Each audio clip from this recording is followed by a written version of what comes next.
All right, welcome back, Multi Battle Conference. We have yet another team interview for you tonight. We are the Amoonguss Burnouts, and we are here with the Sadistic Seniors, another one of our veteran teams. We've got Zach and Marcus on Discord right now. Go ahead and say hi, guys. Hey, Yo, what's up? All right, so these guys drafted something that looks pretty similar to what they had last season for any of our returning teams. You'll probably be familiar with this kind of team composition.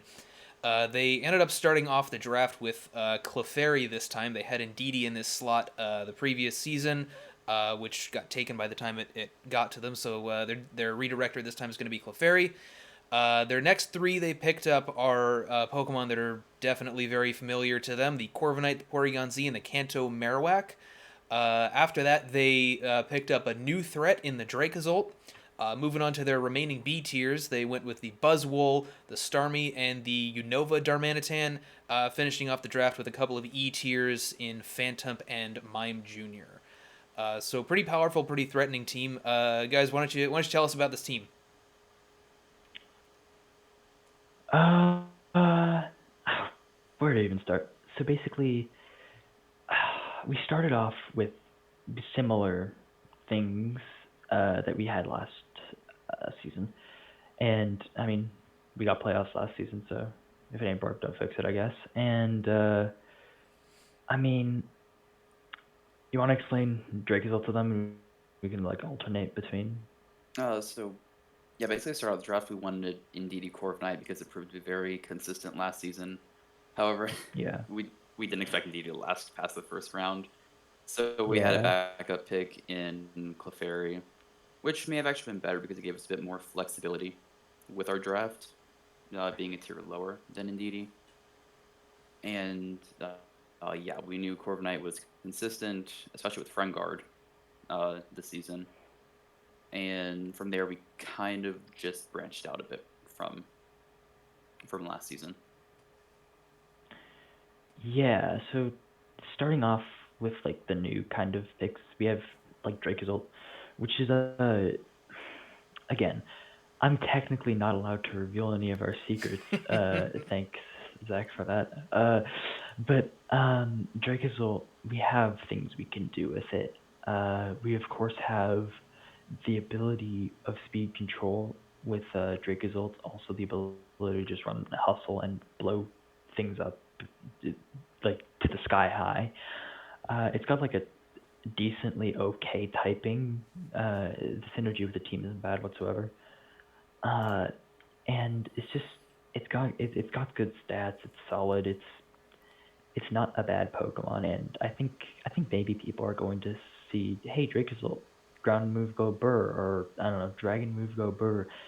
We have things we can do with Dracozolt. Like we, I'm pretty sure I had a supportive set in mind, but I'm not supposed to. And basically, Dracozolt is just electric dragon coverage, and you go burr. Yeah, something that I want to touch on about Dracozolt is the reason we decided to draft that in the fifth round was because it covers Corviknight's weaknesses to electric and fire. It Yep. covers Marowak's weaknesses to grass and Grass and water, water. and It just yeah, provided a general good and Corviknight defensive also covers typing. its weakness to ground and dragon Yeah, and fairy. just a generally good defensive typing core, and it also completed the Fairy Steel Dragon. Although, do we really count Fairy as a fairy type? Do you want to do Buzzwole or should I? Uh, I'll explain All it. right. Buzzwole was something that we wanted in our original draft plan, and a lot of stuff has gotten sniped at this point. But we decided, after having two flying resist, we may as well draft it since it's still very solid, even though it does have a quad resist or a quad weakness. Um, Yeah. it does cover uh, Dracozolt fairly well, although both of them are weak to fairy.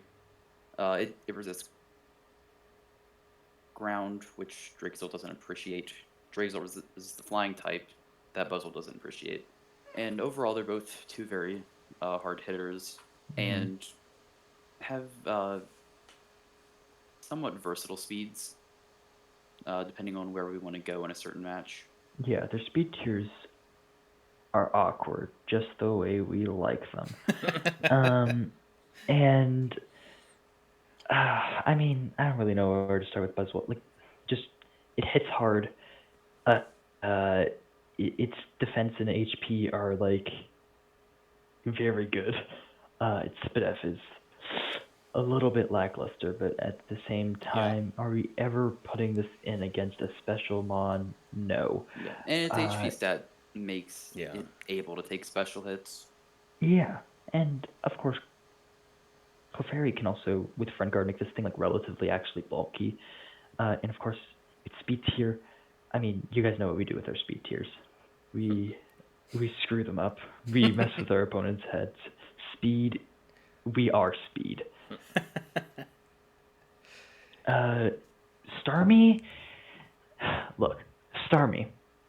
So first of all, complete. Well, we had a plan for it to complete a Firewater Grass Core, although Phantom doesn't really count. But Starmie, we had a couple of things in mind with it originally. First of all, it's just a hard hitter in general. It has analytic, which can really hurt things if it's moving slowly. Uh, it has access to like Trick Room and just decent speed control stuff, and of course, Dynamaxing this thing is never a bad option. Because of the like it. If people are gonna look at this thing, they're gonna see that it actually has like a weird amount of coverage, uh, which I think is something that people aren't exactly initially expecting from Starmie. I mean, generally, I think it's just a sleeper pick, and I mean, would I love it if our opponents underestimated it? Yeah, please do. But it's it's Starmie just was a pretty. It wasn't a self-explanatory pick, but it was a pick that we knew we wanted. I'd say probably like what, halfway through the draft. Yeah, All and right. also this team, prior to drafting it, has decent synergy, like Yeah. defensive synergy with it. Buzzwole being able to eat those grass type attacks, as well as Dracozold and Corviknight. Marowak potentially being able to redirect electric type attacks, and Dracozolt quad resisting them, Yeah. I think. I mean, having two dark resists. yeah. I'll explain this after we're done explaining the rest of the team. Are you gonna go over the monkey? Sure. Okay. We needed something to finish our Firewater Grass core because we had already decided. Well, I don't know if we had decided on it, We decided but on we were discussing Phantump, and we knew that even if Phantump got sniped, because I think it's a pretty good E tier, just for point value. Uh, we didn't know if we wanted to complete like which one of the fire or grass parts of the Firewater Grass core we wanted to complete, but we knew we needed one of them. And Right. so I was looking at the defensive synergy of the team and decided that a fire type would be better. Yeah, and then I think I was I who pointed out that monkey is monkey, Yeah. and I And just especially next uh to something like Clefairy, or if we can yeah. get I speed mean, control in play, it can be very potent. yeah. Darmanitan is also one of my favorite Pokemon, so when I heard fire type, you know. Also, there is the fact that it has a base 140 attack stat. Yeah. So have fun with that. Yeah. And the last Yeah, two we decided and to pick two E tiers that would have at least some Mime kind of Junior. niche, Yeah, Mime Junior. We're comfortable with. We know what to do with Mime even though Junior if we need to did we bring even it. bring it a single Yeah, game last season? we didn't bring it into a game, but we brought it into team preview. So you know how Maybe to it'll use get it. its It's maybe it'll get its chance this some season. there's the thing with Mime Junior is there's some people in this league who will look at it and overread into what it's potentially going to be doing. Um, which is why sometimes it's better to have it there because it can sit there, and if the opponent hasn't prepared for it to be joining the party, they're going to see that mime and they're going to be like, "What does it do?" And like I don't really know what to tell you. Like Mime Junior is just Mime Junior, and then Phantump is we wanted something to complete the Fire Water Grass core. It's Yeah, really the only decent grass type in and any tier. there's things we can do with it. There are terrible, horrible things that Phantom can do to people with its moveset, and it's it's gonna. I think honestly, if I had one Pokemon that I think that we're gonna bring more than we initially thought we would bring, it's gonna be Phantom. Probably it'll be like Spritzee last season, Yeah, I agree. where just So the threat of it coming forces our opponents to prep. Not that we actually have to bring it. Right. Yeah. yeah, I think just it's having. always I think it's always interesting to hear Yeah, go about ahead. those low tier mons like that we kind of think are not really going to do anything, and then we talk to the team that has them, and they're kind of like, oh no, you don't understand. This is going to do work. Those are what we're starting to call those prove me wrong kind of Pokemon. Yeah. We're not Yeah, really I mean, convinced yet, but if we see you guys doing work with them, then then you've proven yourselves. So prove us wrong. Every team we've talked to has 10 legitimate Pokemon according to them. Yeah. But that yeah, is good. You gotta have I faith. think You that gotta about have faith. sums I it get up. it, man. I get it. I I would mean, actually like to ask before we move on. You said that by the time you got to the Buzzwole picked, you had there were some things that had gotten sniped from you already. What if you don't mind sharing, what were you looking at that wasn't available? Red Gigas freezing or neutralizing gas Well, user. That was at the beginning. yeah, we decided against it though because of uh, Dynamax plays much less of a role in 6v6. Yeah. Yeah, So, so once Regigigas loses Dynamax, if our opponents are playing smart and switching around into like resists and stuff, then they could potentially lose only like one Mon in our in our Dynamax and then fire back with the Dynamax of their own. yeah. I mean, of And course. also that really hurts our flexibility with drafting. Originally we wanted Volcanion. Yeah, but Mm. sad. Um, yeah. Uh, and We also then wanted, I believe it was Serena at one point, but then we kind of decided yeah, to change our direction with the draft. yeah. At And I that think that point, was even before it got sniped. I think we decided to go yeah, with a different direction. when we had lost Indeedee, we kind of had to, because we had a backup plan, of course, but it was it wasn't as solid as our initial plan, and our initial plan relied on us having Indeedee. Uh, but of course, we had this plan, and the draft turned out fine. So I yeah, actually like Clefairy on this draft Yeah, me a too. lot. Yeah. I agree. I think it really benefits the even the less bulkier mons here, and this team. I think something about this team that people aren't really realizing yet is that the defensive synergy that this team has. Now, I know you look at this team and you see, wow, this team has a lot of offense. It's a really potent offensive threat, and in some cases I would agree. But I think that something this team has that it shines more than the offensive side is the defensive side that it has, the defensive cores that it has in typing, and of course just stats in general. Yep. It's very solid, and I think a good like a lot of our games are going to be won by simply just pivoting well with the typing advantages and basically just having a very good defensive core because I mean, of course, this entire team is the defensive core in itself. Like, and that's something that I think this team really shines with. Yeah, I think you're right about that. The more that I look at this team, the more I see bits of defensive synergy that didn't seem obvious at first. So I definitely see that. We're gonna go ahead and move on to the grades now. So we're starting off with your drafting grade. Overall, we think you guys did pretty well with your draft or during the draft.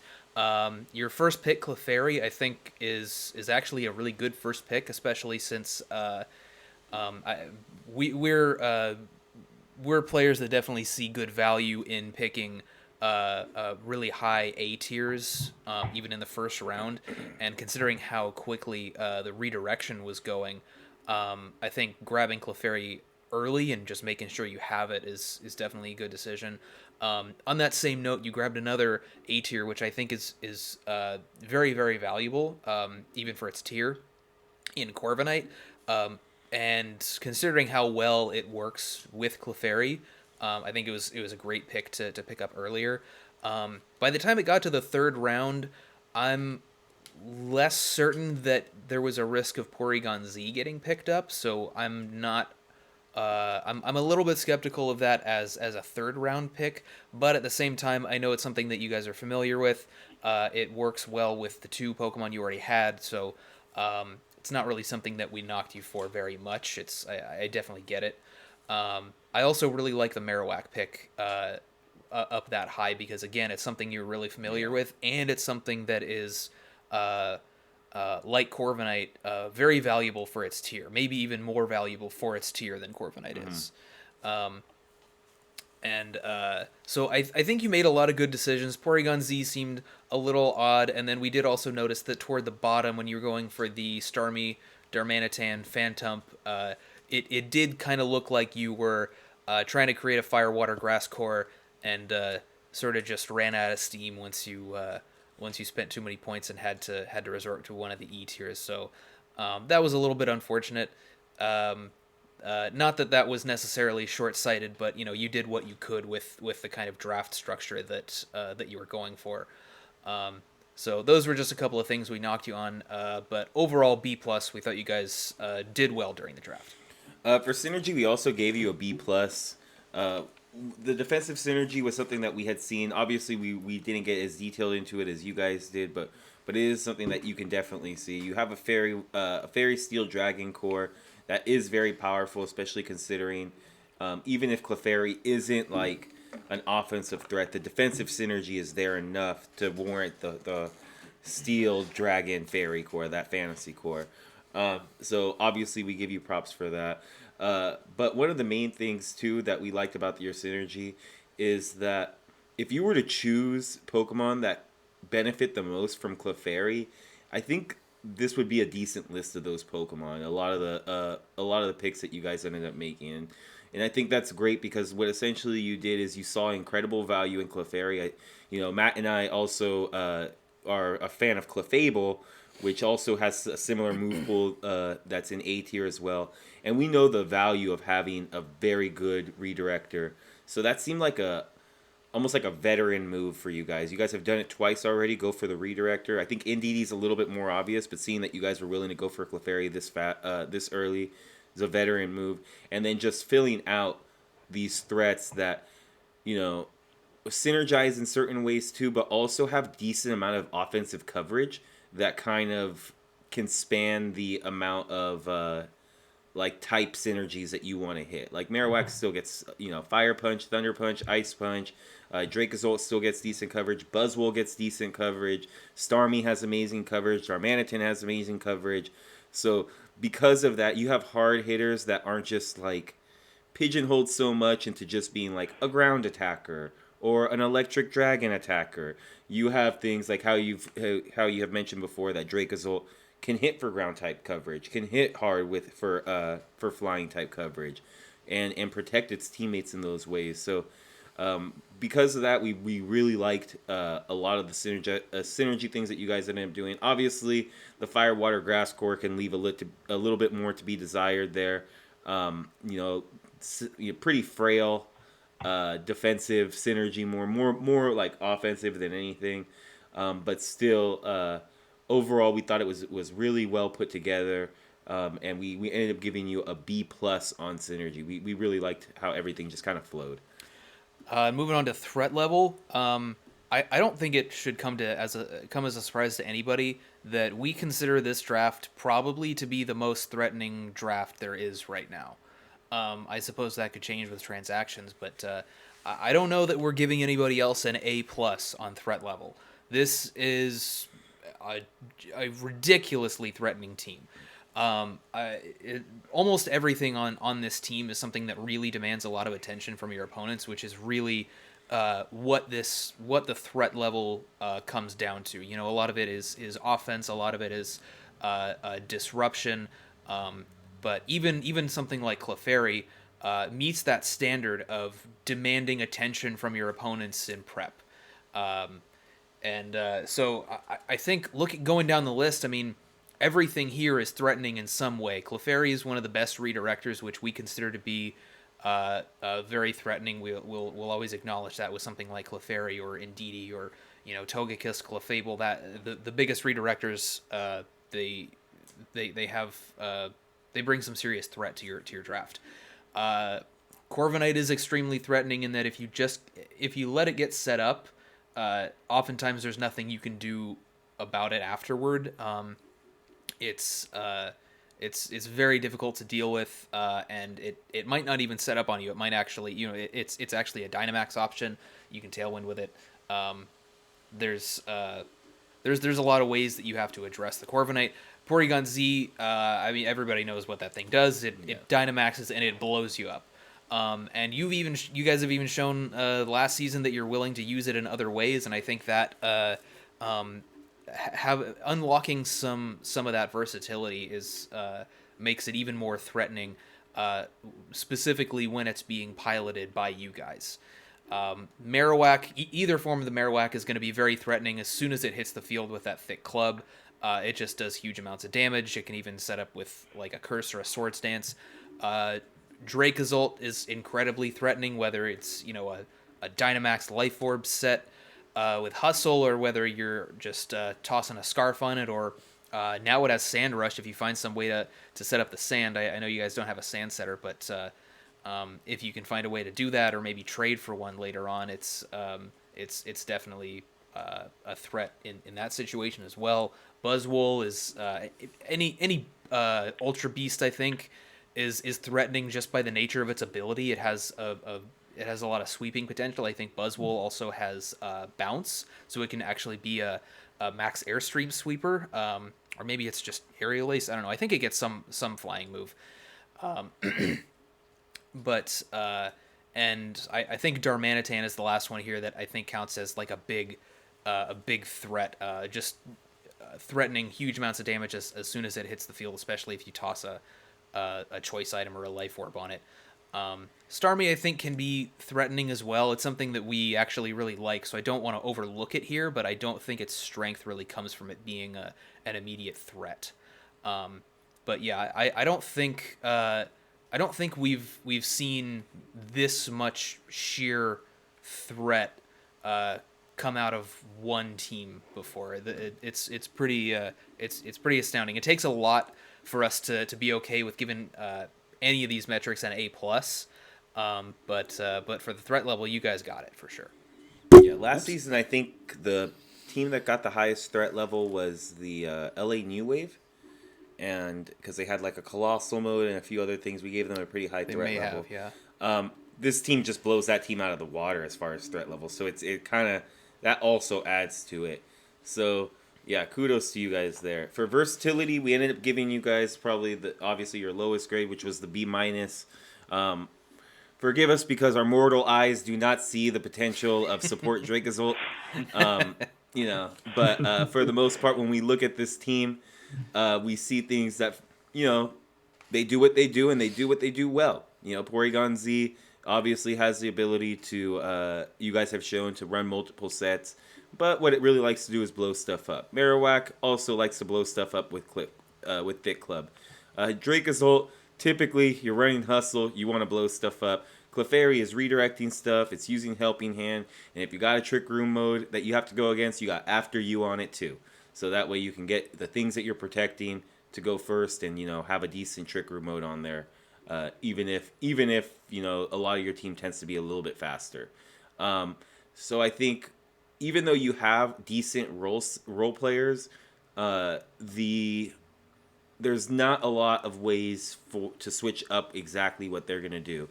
Now, one of the things that we talked about a little bit before we were recording that I want to throw out there is you've mentioned that getting versatile Pokemon with limited move pools is kind of your guys' specialty. Let me just tell you, your work's going to be cut out for you here, for sure. I'm not saying that it's impossible. I'm not saying that it can't be done. But your genius is really going to show this season if you can get a lot of versatility out of some of these Pokemon, because they really like to do one thing and one thing only. So for that reason, while we do obviously like the draft a lot and we think you're going to be doing well, we went ahead, we gave you a B minus. There's some good stuff here. Don't get me wrong. We've known that you guys can, we didn't give you a C or a C minus or C plus for a reason. There are versatile things on here that we absolutely like. The Porygon, you guys have obviously shown that you guys are willing to do decent stuff with. Corviknight is, I mean, it has so many different sets that you can run on it. You can go with Iron Defense with, Body Press. You can go with a Tailwind support mode. You can go with a Brave Bird set if you're planning to Dynamax it and you want to start boosting with Max Steel Spike and Max Airstreams. There's a lot of things that you can do with Corviknight. And obviously, Clefairy has a deep move pool and a good toolbox for you to kind of get certain things to kind of turn matchups into your favor. So, and then that's not even to mention Starmie. Starmie, Matt has shown me the Talonflames were on it. I understand that there's a lot of things that Starmie can do. And I think that those are some of the more versatile things that you guys have on the team. But the rest of it seems a little bit lacking. So B minus, still a good grade, but it's the lowest grade that you have out of that we gave you. I do just want to emphasize on the versatility point, though, that you did touch on this. I just want to make sure we're clear. Out of all the teams that are capable of taking things that don't seem versatile and making them more versatile than they appear, you guys clearly have that skill, and you showed that to us last season. So even if your team doesn't seem to be all that versatile on the surface, I'm confident that you can make this into more than just a B minus versatility kind of team. So I'm excited to see you guys do that. Yeah. So overall, we landed on a B plus for your overall team grade. Let's see. You want to take the pros for us? Yeah, sure. I'll go ahead and take the pros. So obviously, it's not going to take a genius to look. You guys have a huge amount of offensive threats on the board, and on top of that, you guys are supporting them well with the Clefairy, which is another pro that we hit. But the amount of offensive threats that you guys have that can bring out on any given week, that can Dynamax and even stay in normal form, like. Honestly, Porygon Z, if it doesn't want to Dynamax and you want to use it for other things and run a Tri-Attack version, like that could still be very strong if you're going to support it properly and if you feel like, for instance, Marowak and Trick Room might be a little bit better. Porygon Z can still do a lot of things, has good coverage, so I think the amount of things that can work in and out of Dynamax, probably Dracozolt is the only one that I would say that likes to Dynamax more often than doesn't and likes to be secured in that spot. But everything else I feel that you guys are pretty good with. The Corviknight, the Porygon Z, the Darmanitan, all those Pokemon for the most part don't need to Dynamax, and actually almost some of them prefer not to Dynamax like a Darmanitan. So I think that that's definitely one of the great things that you guys have here. Diverse threats and win conditions is also something else. Cool, you guys have offensive threats. Any team can be out hyper offense, but you don't only have that. You have a way to where, with the Corviknight, if your offense gets stalled a little bit, you can take the lead and keep it. Because Corviknight can come out and just stop momentum. And that can be so beneficial in multi-battle, where things need to go quick before you go to timer. So I think the fact that you have a diverse amount of win conditions that aren't just blowing up your team, which obviously that's the MO of this team. It wants to blow stuff up first. But if it can't, you have a good fallback options to kind of mitigate damage, get the ball rolling back in your favor, and maintain leads until you can pull off the victory. And then we kind of touched on it a little bit beforehand. You guys basically drafted Clefairy and said, what are the things that benefit the most from having Friend Guard, Follow Me support, Helping Hand, After You, the list goes on and on. 55% chance to sing them and put them to sleep. Like, you can do so many things. And I feel that you guys went out and grabbed some of the top things that Clefairy just loves to sit next to. And that's really a veteran move in this draft to just kind of like, understand, hey, we're not in a great spot as far as draft position is concerned, but let's get something that we feel is high value and then put really, really strong support behind this high value. And in this case, support was just massive amounts of offense. And that's what you did. And you did it fantastically. So kudos to you there for filling out this Clefairy team with great big offensive threats. Moving on to the cons, the first one that we noticed was that because you have such an excess of offensive threats, that kind of inevitably comes at the cost of not having as many obvious support options. I know you guys mentioned that a few of these mons can work as support as well. If you guys can make something like a Dracozolt work as a supportive mon, kudos to you. I'm excited to see you try. You have Starmie can be kind of a supportive mon, but its support move pool isn't really all that deep. It's sort of just limited to like Screens, Icy Wind, Thunder Wave. Clefairy is your main support option because most of this other stuff wants to go on the offensive most of the time. And Clefairy does have a lot of moves that it can use to help support the team, but at the same time, it's a little hard to just not be clicking follow me every time. That's sort of one of the downfalls of having a redirector, even if it's as kind of a main support with other supportive tools. You usually just want to be clicking follow me. So if you guys can kind of pick up the slack with some more unconventional support stuff, by all means, we would love to see it. Your completed type cores, you do have Fire, Water, Grass, you do have Fairy, Dragon, Steel, but each one is a little bit lacking, at least on one point of that triangle. With your Fairy, Dragon, Steel, obviously the Clefairy, Corviknight, and Dracozolt are all very powerful Pokemon. It's just a little bit awkward because Clefairy is pure support.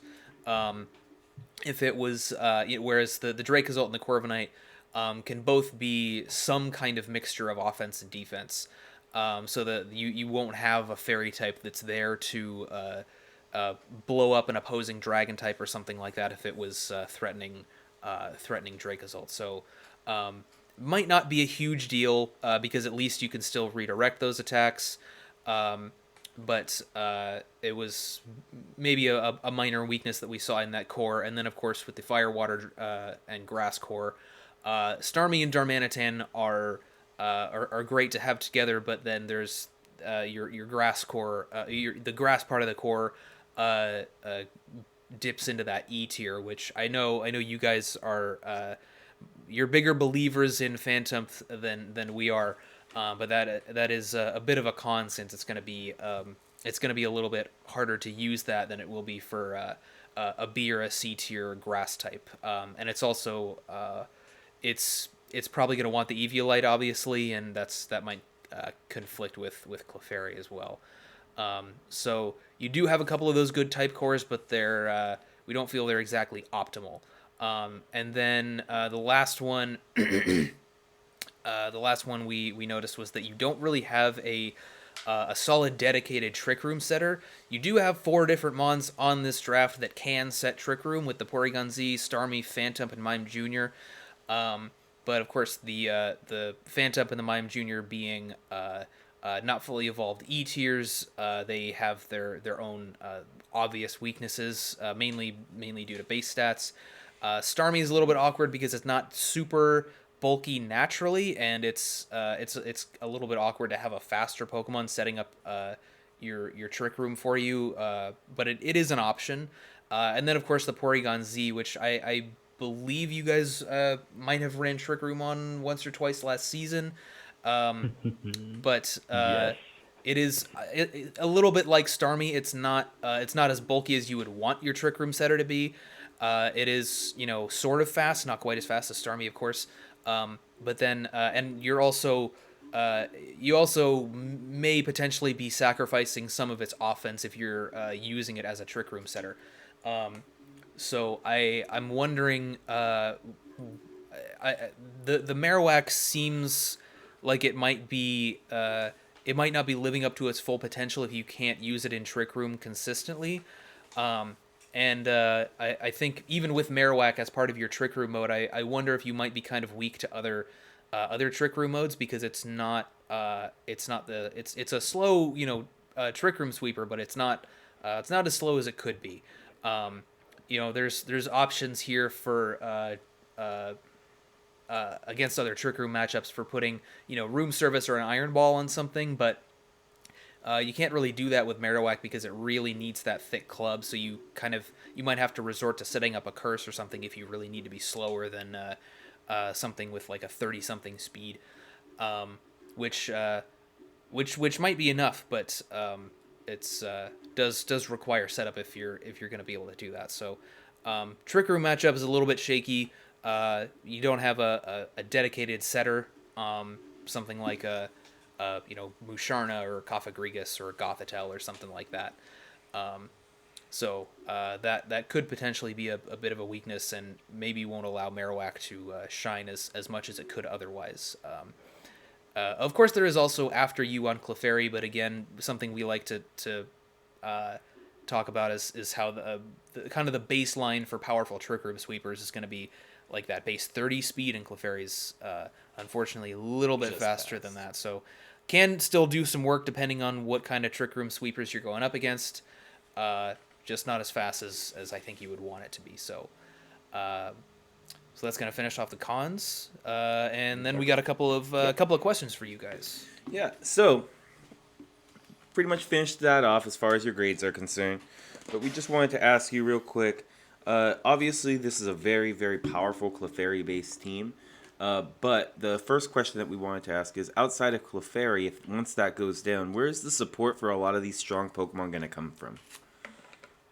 And I will tell you exactly what I told before. Every Mon on this team is a support Mon if we want it to be.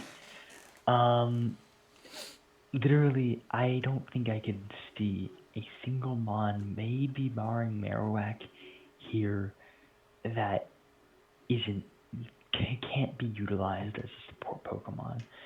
Now, that's not saying we're going to run a team of support Pokemon, but that is saying if you get styled on by support Buzzwole, don't be too surprised. I mean, I think that's about what, like, Clefairy, and again, Clefairy is a supportive monster in its own right. It can seriously just destroy things, especially with the amount of bulk that it is that it provides to its ally. So something like, and I know this was proved in Series 6, but something like PZ by Clefairy is just so disgustingly bulky. It's not even funny, and you can say the same for basically any Pokemon here. So Clefairy is a supportive monster in its own right, but again, it's not the only support mon we have. Because a lot of Pokemon could just have one supportive move to help out an ally in a specific situation. Oh yeah, you guys better be glad that we don't. The multi-battle doesn't allow ally switch. Be happy. Yeah. I think that's better for everyone. Yeah, for sure. I mean, we ran offensive Grimmsnarl last year, so yeah. Look, we understand that things that don't look like they can do other things, they can you can pull some crazy stuff out of them. So we have faith in you. The next one is Matt kind of touched on it on the beginning. You guys have a lot of the same Pokemon from last year. What made you so keen to basically run it back, run the same team, and go, hey, you know what, this was strong, and was that something that came in the beginning of the draft, or did you guys kind of just naturally develop that later on? Really, there's two reasons that we decided on it. Familiarity. We felt like adjusting to an entirely different archetype of team when we knew that we played well with this specific one. I mean, we made playoffs. If it ain't broke, don't fix it. So I think familiarity was a big part of it. Would you agree with that? Yeah. Yeah. Because we proved multiple times last season that Clefairy, well, not Clefairy, Corviknight, Porygon-Z, and Marowak are all very potent if you allow them to set up. Yeah. I mean, did we bring the cursed Marowak set last year? I'm not gonna say what move, but you know what move. No, I don't think Damn we it. did. I think we brought Maybe this year. something. I don't think we brought Substitute. I think we brought some sort of setup move with it. You know what move I'm right. Oh, yeah. But we never yeah, brought, okay. we never brought Billy Yeah, from Marowak. we can't. Damn it! Why would you say that? Well, now the cards are on the table. Yeah, we're gonna bring Belly Drum back this year. See what happens. I think just familiarity is the big answer. That's good. Honestly, I like the core. So I think, bringing those back, they're still incredibly powerful, and you upgraded a lot of the slots that you guys had last season as well. Oh yeah, it's not nearly as Yeah. top heavy, which is nice because you only have you spent significantly less on your redirector this time, which I think is actually an upgrade. And if you can get something like this, a group of Pokemon that works well together, that you're familiar with, and upgrade the partners that that this main core has, I think overall it's a positive, and it's only going to mean that you have a better chance of success each week this time than you did last time. Yes. All right, and the last question is, I kind of hit on this before. Without mentioning those two E tiers, what's your answer for Trick Room? So, first of all, we like to act under the assumption that Clefairy is still useful in Trick Room. Fair. We like acting under that assumption. Marowak is a valid answer if they don't have like horse. And then I mean, even if they do, we could we have use things. Curse, or we Yeah. could put Room Service on something, Room service, or Belly Drum. if possible, we Starmie. could deny the Trick Room altogether. Yeah, obviously denying the Trick Room by various means that I'm not Mainly just can- nuking them. Yeah, I mean, you have the tools to just blow stuff up, so. Yeah, denying Trick Room is the main way, and of course, not being able to mention the E tiers here really pains me because like there's things like we can stop Trick Room with them, but at the same time, yeah, you're right. Are we ever realistically gonna bring them to a game? Probably not most of the time. Unless there's one Pokemon out of those 8 that just Doesn't do anything. will not do anything. Mhm. Like if they have like 4 or 5 flying types, then we're never bringing Buzzwole. Yeah. And I mean honestly, we have Trick Room text. We have things we can do to deny Trick Room. Trick Room redirection is problematic for us, but at the same time, if they're using Trick Room redirection, they're also not having any offensive pressure right outside of the gate. So Unless it's something like NDD Hatterene. Hattery, yeah. But honestly, I'm not too terrified of what's gonna happen if we face hard Trick Room.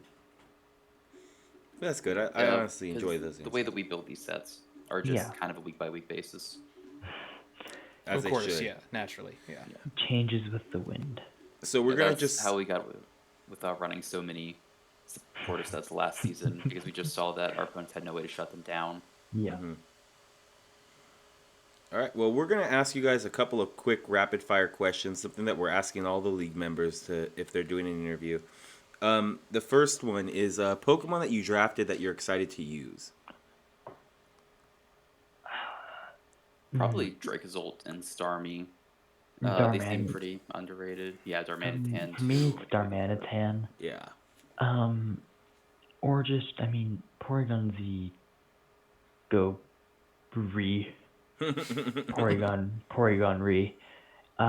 So like, I mean, I'm just excited for this team all together. I don't really think that there's anything that I can particularly say that I'm more excited for, but I think each Pokemon has like its own different level of like, oh, I'm excited to use this, or I'm excited to use this. Um, like, I'm excited to use Weakness Ball Sickle Fairy this year. You'll see. But honestly, like, yeah, just I think Darmanitan for me because I mean I've always loved Darmanitan. Yeah, Darmanitan really, as a B tier pick, I've always felt is really really underrated. It's just he's such a Yeah. great mid to late game sweeper. Just come in and just start picking up KOs, and I do really like that pick. The next question is we including the E tiers this time. What is an underrated member of your team that you think the rest of the league is sleeping on? Phantom or Starmie for me. Yeah. Also Dracozolt. Just Yeah. just because so many people expect a fully offensive set, if you can just subvert their expectations and run it in any way except for what they expect, it can put in a lot of work. Absolutely. All right, Much and much. last one. Your expectations for this season. I mean honestly, for me, it's more about just being able to beat up people with funny teams. It's less of like, oh hey, we're gonna make playoffs, we're gonna win this thing. It's more of just a fun thing where we get to play against good players with wacky teams. And I mean, would I be particularly surprised if we made playoffs? No. I mean, we we've done it. We've done it before. We'll do it again. But And again, um, but the thing is, like, you know, uh, I'm like, I don't really have any set expectation. For me, it's more of like playing good players, especially with the increased draft, like the increased number of players Yeah. this year. But I don't think that playoffs is unattainable. I expect us to go positive and hopefully we can't make playoffs. Nice. Yeah, I wouldn't be surprised to see you guys making playoffs at Mhm. all. I mean, you did the last two seasons, so yeah, I'd with this team especially, I'd be more surprised if you didn't make playoffs, frankly. No So pressure.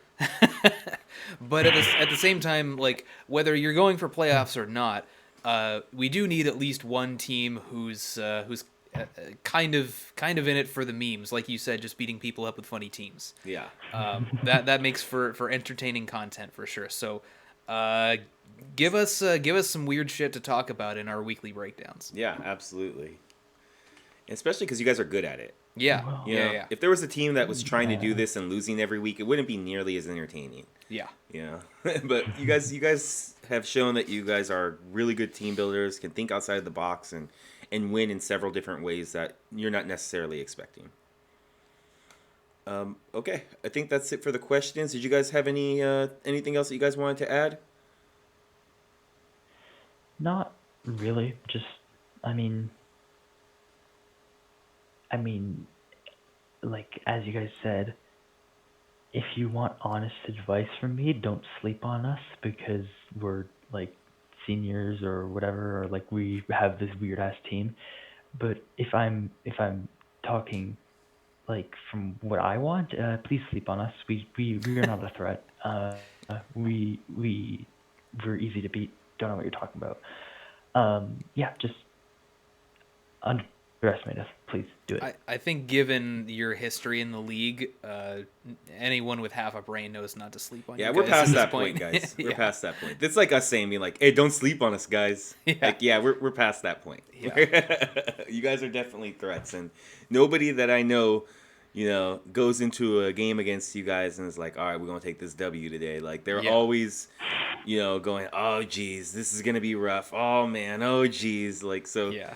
Hey, kudos to you guys. You guys have proved yourself, and we're looking forward to what you guys can do in this league. This season. Zach, any final thoughts?